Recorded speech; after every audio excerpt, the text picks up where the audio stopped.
ليس بالخبز وحده يحيا الإنسان. ليس بالخبز وحده يحيا الإنسان. كان عندي ولد في ثانوية عامة، صرفت عليه دم قلبي وعلمته أحسن تعليم، وفي الآخر راح اشترك مع عصابة اللي بتسرق العربيات.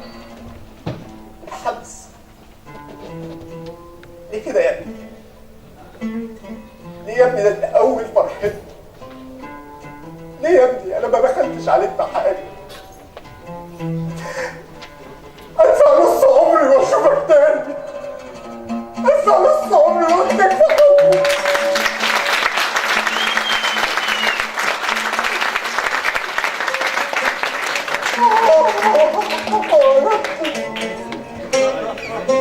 يا ابني أشوفك يا ابني.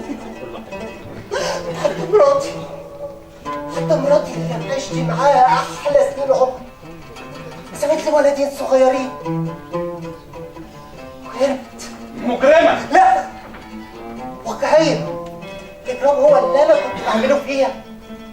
البنت ما كانش فيها أكل ولا شرب ولا هدوم، وطار الشقة ما بينتفعش.